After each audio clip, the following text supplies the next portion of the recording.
500 episodes. I want you to think about that for 1 second, because when I hit go on this back in February of 2016, I honestly did not think that I'd be sitting here today recording episode 500. You do start to see patterns, success leaves clues. You see the same mistakes over and over again. Just do the work and the jobs will come in. It's a lie. Here's the uncomfortable truth. The best tradie doesn't always win the job. It's the one who's most visible always does. I have spoken to hundreds of tradies doing incredible work quality that are struggling. And the difference is one of them treated marketing like a trade skill. The other crossed their fingers and hoped the phone would ring. Celebrating 500 episodes, Matt Jones reveals the 5 brutal truths trade businesses learn too late. If your business is held together by your memory, you've built yourself a prison, not a business. If everything in your business currently depends on you, you haven't got a business, you kind of have a job with all the extra bullshit stress.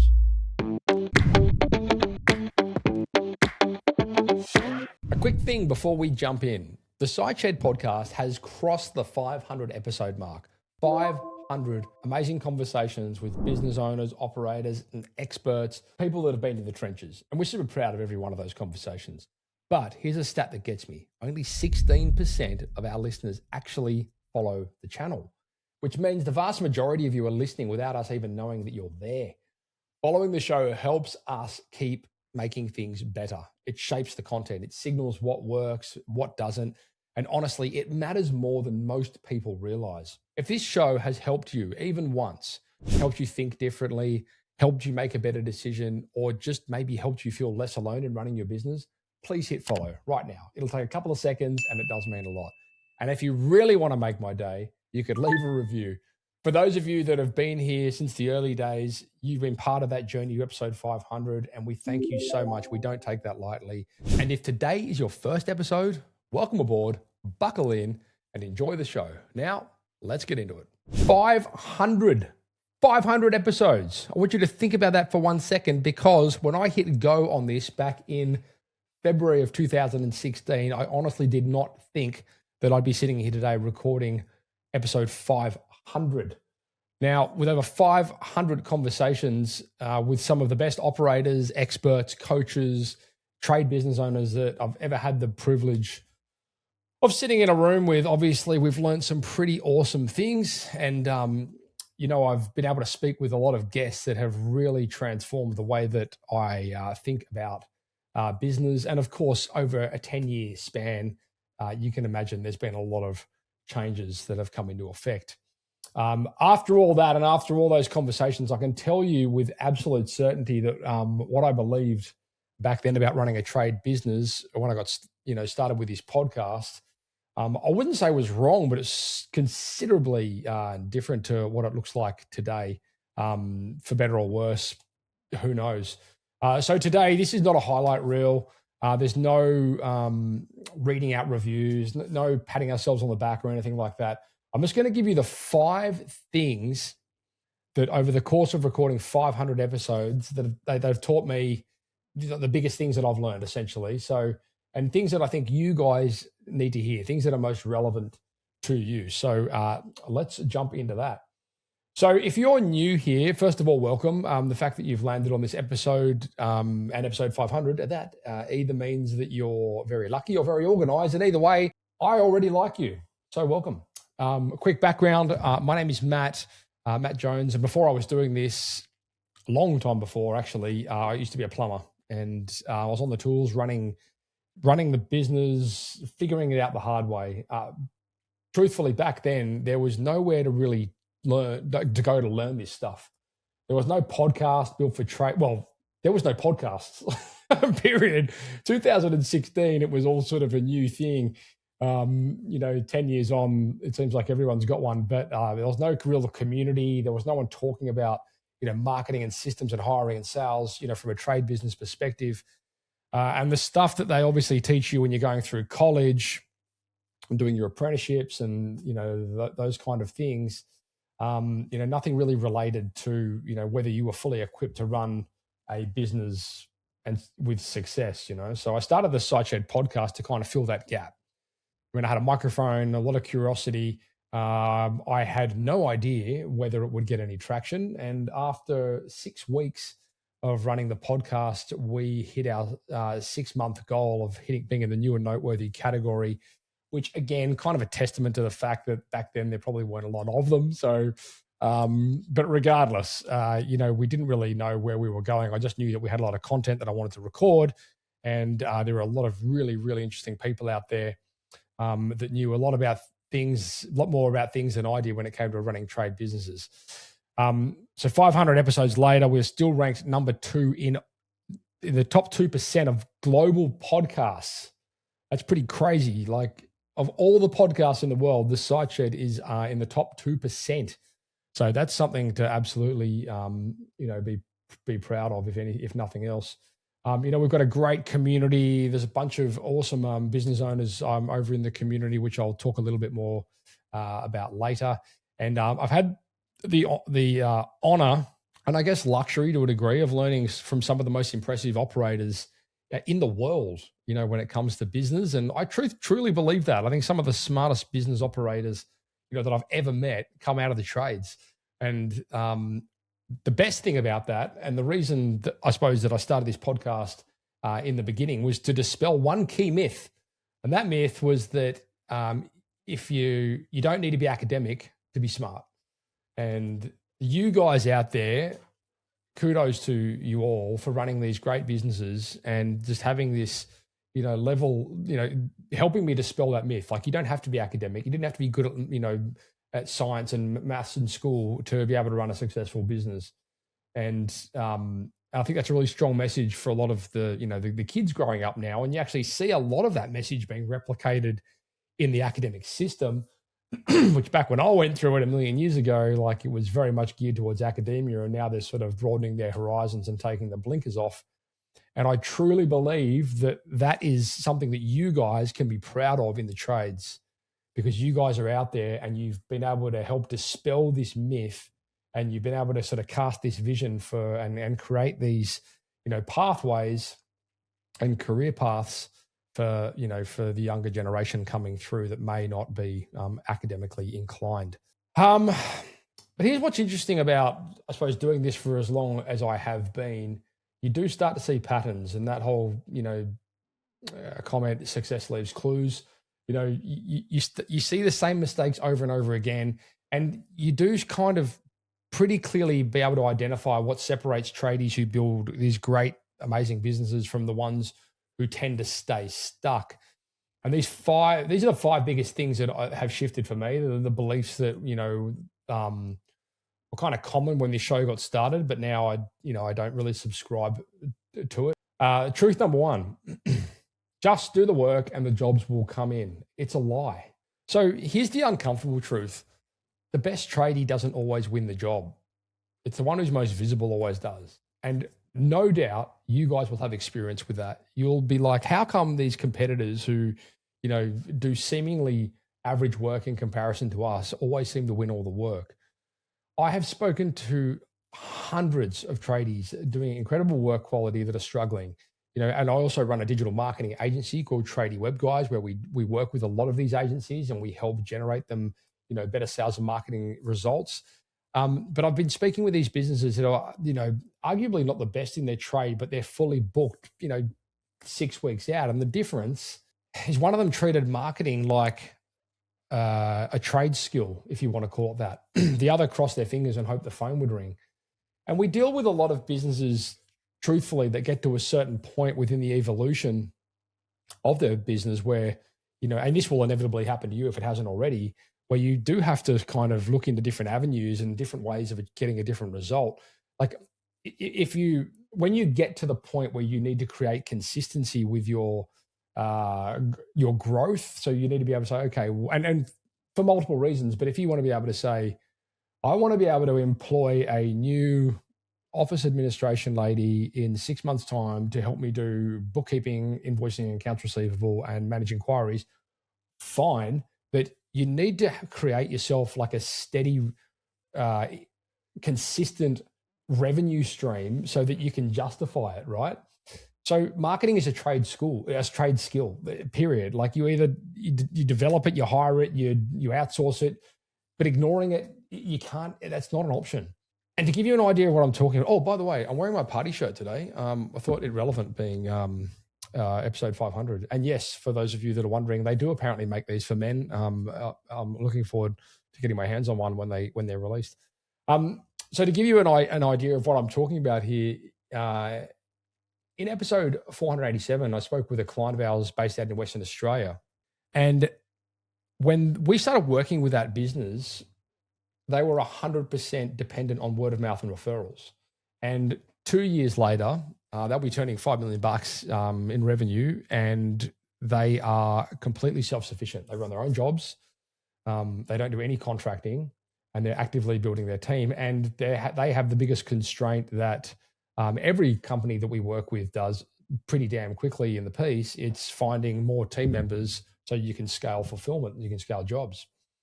So that's smart marketing. It's being able to deploy systems that can enable you to scale in a manageable, and that's a really key, manageable pattern so that you're not like hemorrhaging. So that's but one example. So what do you do? Okay, cool. First of all, if you want to have a conversation about what smart marketing looks for you in your business, you need to book an impact roadmap session with me personally. And I run these sessions. I love them. They're great. It's not a sales call. It's a strategy session. And off the back of it, if you would like to decide there's things that you would like us to do, then we can do that. The $500 fee for that meeting gets credited back to you. Essentially, it costs you nothing. Simple. Links to that are going to be over in the post. The second truth, the biggest threat to your business isn't the competition. It's you. I've said this before. I'll say it again here on episode 500. The bottleneck is almost always the person at the top. Have you heard that saying, the fish rots from the head down? It's true on so many levels. So if everything in your business currently depends on you, every decision, every client call, every problem, and you haven't got a business, you kind of have a job with all the extra bullshit stress and no leaving, no holiday entitlements, no leave. So the tradies that I've watched break through to genuine freedom are the ones that have built businesses that they could step back from. They all kind of do one thing. They stop being the answer to every question and they start building like systems and people, like team members that can answer those questions for them. Quick pause for a second. If this episode's hitting home for you, do us a favor. Please give it a follow on this app. And if possible, please share it with someone that you think would also benefit. This podcast was brought to you by Tradie Web Guys, where day in, day out, we work with tradies and contractors that are looking for predictable, manageable systems to close more jobs and scale with consistency. It's a proven system that's focused on closing more jobs, not just generating more leads. We have loads of case studies and reviews on the website to back this up if you want to go check it out. If you like the sound of predictable, manageable, and consistent growth, click on the link in the description or head to tradiewebguys.com.au and start the conversation. All right, back to it. You'll be familiar with maybe a guest I've had on the show in the last month or so, Scott from Network Plumbing. That was episode, these recent ones anyway, 490, 491. We're at 500 now, so pretty recently. Now, Scott just sold his business to the Lighthouse Group, who came in. They're a private equity business. They bought a whole bunch of Australian businesses. And he once told me, my aim is to be the dumbest person in the room. And he knew that he had to put people in place within his business that could do the things that he was not good at. And as a result, grew one of the largest plumbing, electrical, home service businesses in Australia and recently exited very successfully. So what? Here's the action for you. Do a time audit this week. Write down everything that you do in the day and then ask yourself, which of these things can only be done by me? And the rest is a delegation or a systemization opportunity. Or that old saying, you automate, you delegate, or you delete. Truth number 3, systems aren't for big businesses. They are how you survive at any size. If your business is held together by your memory, you've built yourself a prison, not a business. This part of the conversation is very much about taking your intellectual knowledge and turning it into intellectual property. So every time I talk to a tradie who feels trapped, feels like they can't take holidays, or is working, he's working 60 hours a week and is still stressed, the answer is almost always the same. Their business is running on like some kind of tribal knowledge. Like everything lives in their head And when they're not there, things fall apart. Now, if that's hitting home for you, don't feel alienated. It's normal. Here's the good thing. The resolve to this isn't complicated.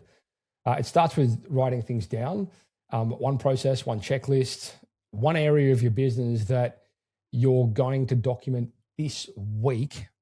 And that's how you start, not by building, a 200-page operation manual by writing down one thing. And truthfully, now with AI, this has never been easier. I'm not going to get into that in this episode, but I am absolutely going to get into that a lot more in upcoming episodes. And if you want to hear more about how you can use AI to build systems, processes, and more importantly, AI-based skills to help and or maybe replace part of your existing team, free people up to be able to do better, more high-value things, follow us wherever you're listening or watching this podcast, please, and you will get notified of it. So here is an example of a system, right?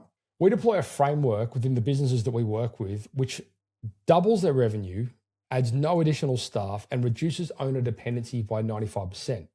Now, that is a system. Now, there's a lot of moving parts to that, of course, but essentially what we're talking about here is a series of steps, a series of operational processes, whatever, which result in an outcome. Now, for that to happen, this is what you need to do, okay? Pick one thing pick the main operating thing in your business. And typically what I would advise here, shout out to a book called Systemology, who a buddy of mine, Dave Jennings, wrote. And he talks about critical client flow. Now, essentially what you do is you start with a workflow. So let's say that you're a plumber and one of your main services is hot water system installations.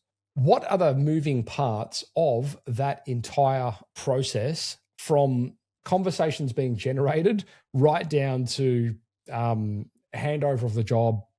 Here are the manuals, off you go, right? That's the first place to start. And then the steps within that, part of those you will want to document. Not all of them, just part of the key ones.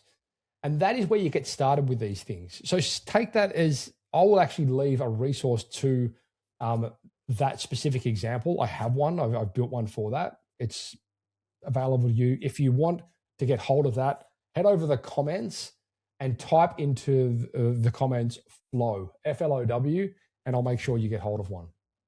Super useful. Truth number 4, hiring problems are almost always leadership problems in disguise. If you've had 3 people in the same role in the last 18 months, the problem isn't the candidates. The problem is looking at you in the mirror. That's not always a comfortable thing to hear, but it's one of the most consistent patterns that I've seen across thousands of conversations that I've had over the years with trade businesses that are having, staff-related problems. I've always got one of the following 3 things going on. There's unclear expectations. There's terrible, if any, onboarding. There's bad culture. And then the other one that I'd probably throw in there actually to make it 4 would be there's no strategy around it. It's too reactive. It's like, oh, now we need someone, now we hire, instead of like planning in advance for it, saying in 3 months we are going to need this position. So the good news is those are all fixable. And when you do fix them, the hiring gets easier, your retention goes up, and you stop burning time and money on that revolving door. It's insanely expensive to hire and train somebody for them to leave. And you really got to put your hand up and own that if that's the case. Like, why has that happened? Like an example, I suppose I can give you would be, and maybe you relate to this, but I remember like on numerous occasions, especially in the early life cycle of my businesses, where I've hired people without equipping them with the tools that they needed to do the job that I've asked them to do. I'm sure if you're honest with yourself, you've made some of those mistakes yourself at some point. You hire someone to do the thing, they don't do it the way you want them to, and you fire them and you blame them because they haven't done it the way that you want them to, but you've also never told them how to do the way you want it done anyway, right? So you need to make sure your team have the tools that they need in order to succeed at the role. And that's a leadership conversation. So the action that I would advise for this is before you next hire, write down in plain language, actually, even today. So there's an exercise that you can go through, which will stem on from this, which is called designing your org chart. And many of you guys probably heard the podcast on this. You've probably heard lots of things about organizational charts. But basically what it means is it's like, okay, well, what are the roles and the responsibilities within the business? So, in my, this is what I need my lead technician to do, or my dispatch CSR, or whatever it might be, right? So what are the key outcomes that this hire needs to achieve? Now, here's the thing, right? The key word there is outcomes. You want to make sure that people understand it's not so much the roles and the responsibilities within their job, but it's the outcomes of that role that are important. And those things, they need to be measurable, and they need to be black and white. There can't be any gray. It's got to be done or not done. So to give you an example of what I'm talking about here, if you have a technician that goes to site, one of their outcomes could be you must not have a callback percentage of greater than 5%. They've either done that or they haven't done that. Now, in contrast, if you said you need to have a low callback percentage, there's no way of measuring whether it's done. It's kind of subjective. Another example, if you've got a CSR, you could say your booking rate needs to be above 80% of inbound calls. So that's either done or it's not done. In contrast, you need to have a good booking rate. Again, subjective. If you want more information on this, I'm going to link below to a book called WHO, by Dr. Jeff Smart. And this is about how to create outcomes he calls them scorecards, for designing scorecards for different areas within your business. It's very powerful. Quick pause for a second. If this episode's hitting home for you, do us a favor. Please give it a follow on this app. And if possible, please share it with someone that you think would also benefit. This podcast was brought to you by Tradie Web Guys, where day in, day out, we work with tradies and contractors that are looking for predictable, manageable systems to close more jobs and scale with consistency. It's a proven system that's focused on closing more jobs, not just generating more leads. We have loads of case studies and reviews on the website to back this up if you want to go check it out. If you like the sound of predictable, manageable, and consistent growth, click on the link in the description or head to tradiewebguys.com.au and start the conversation. All right, back to it. I encourage you to do it. We've done it. We encourage our clients to do it. It's a very, very powerful tool, quiver in your bow, for sure. Truth number 5. Technology isn't coming for the tradies. It's already here. Now, I want to be clear. I'm not saying that technology is going to replace your field technicians. I'm not saying a robot's going to rock up to your house and clear your drain or fix your tap or fix your switchboard or whatever it is anytime soon. It may happen eventually. Who knows, right? But it's replacing. Technology is definitely already replacing the tradies who run their businesses manually, or the old way, inverted commas, because the operators who've embraced the right tools are faster and more responsive, and they're more better organized, they're more visible than those who haven't, and the customers notice.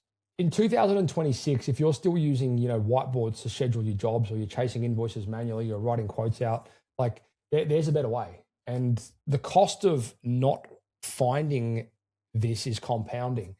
The conversations that you should be having within your business today should be in line with, how can Sally in an operations be leveraging AI and technology to improve her output? It's not necessarily a conversation about replacing Sally. It's about how do we empower her to use the tools which can help her get a better result, better outcome. AI is not going anywhere.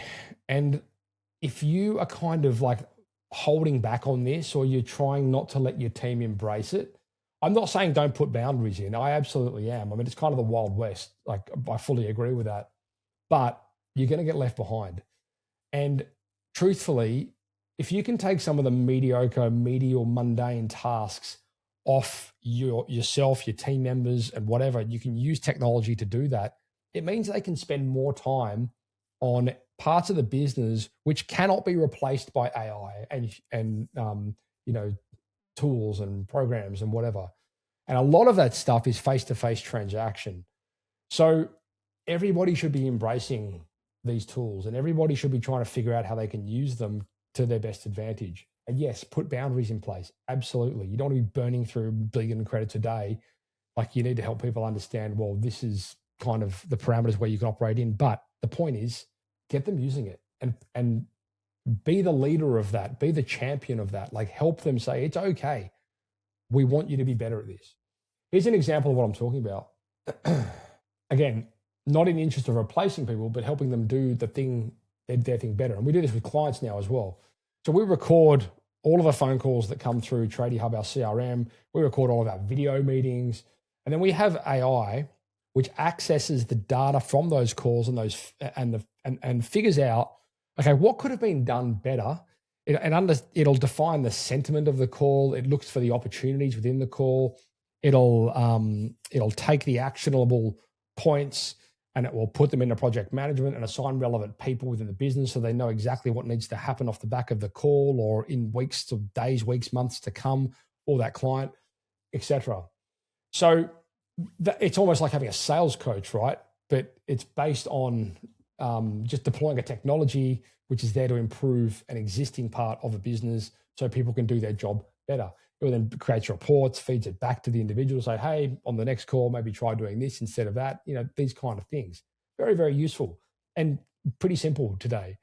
So the action I would say for you guys with this one would be to find one key area in your business this week where you are doing things manually or repetitively, or manually and repetitively perhaps. Anything that that has to be done more than 2 or 3 times is normally what we would consider a repetitive. Tongue in cheek, of course. Like, I'm not talking about, okay, yeah, we need to go like hang hot water heaters, 2 or 3 times. I'm not talking about that. I'm talking about if there's like tasks in the business where you're like, right, this client asked this question about one of our services or installations. They've asked, we've had that question 4 or 5 times. Great. That's exactly what I'm talking about. Find one thing that you're repeatedly trying to answer or solve, and then figure out if there's a type of communication, a software, a tool, an AI or something that can handle that for you.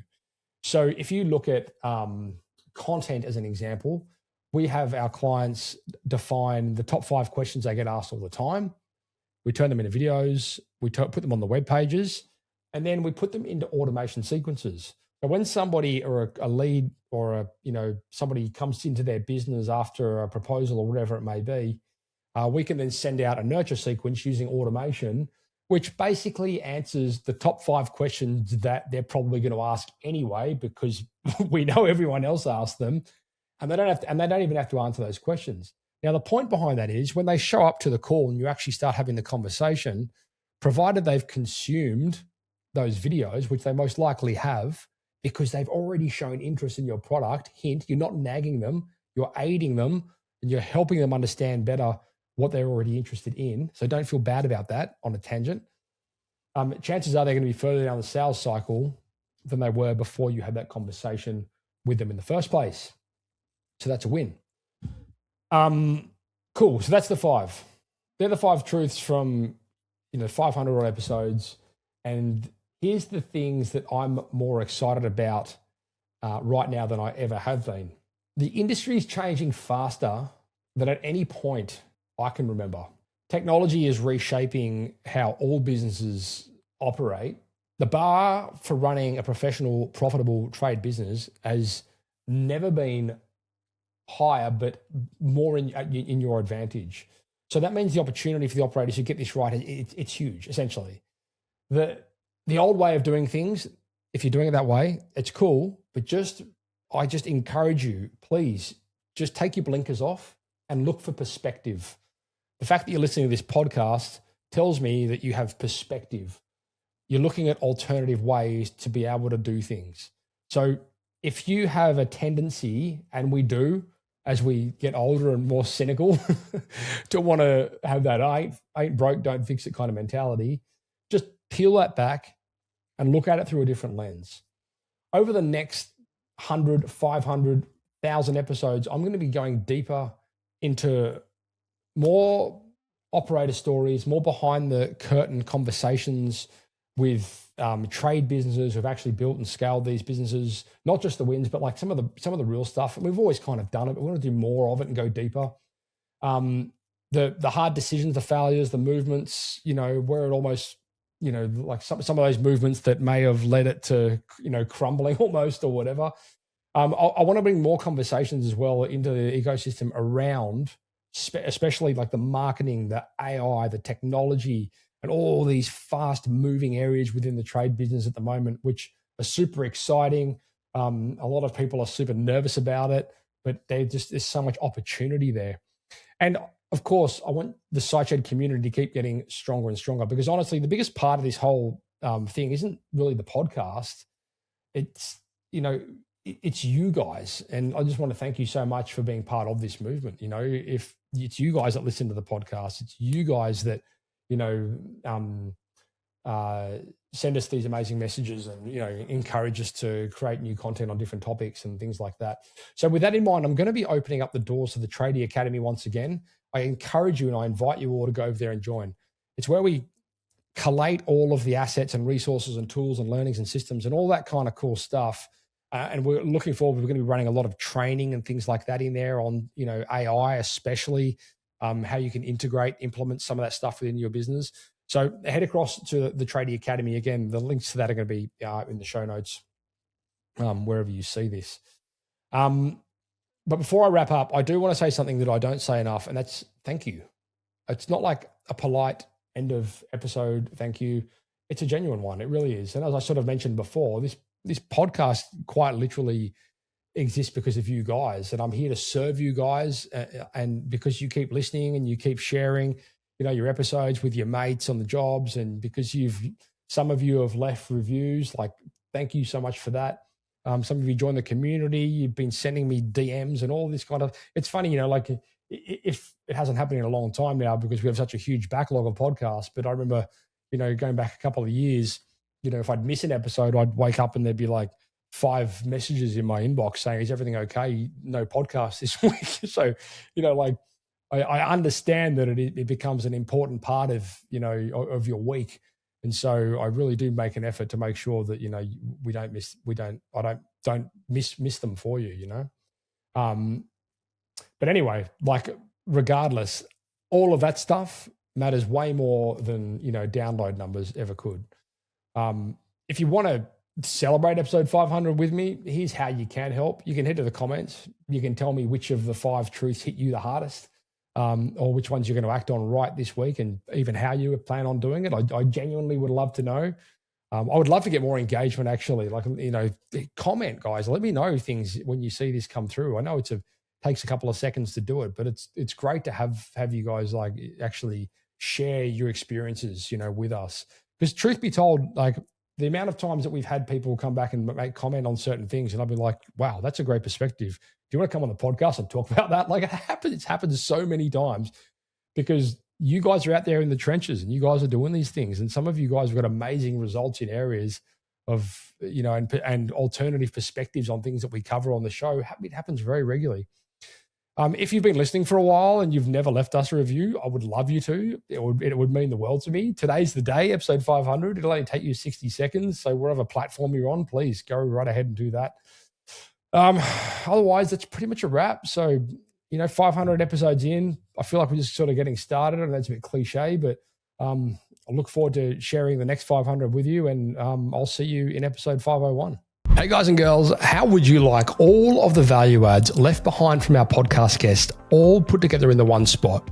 We've pulled every tool together, every template, every resource shared on the show, and we've packed them all into the Tradie Academy. It's free to join, and it's built by the team behind the SiteShed and Tradie Web guys. Inside, you'll get marketing tips, business tools, and first access to future resources, all in one simple dashboard. Just head across to tradie.wiki/pod. That's tradie.wiki/pod. The link's in the episode description. And once again, you just log in once and then you're all set. And if you want to get notified of upcoming episodes, hit subscribe or follow.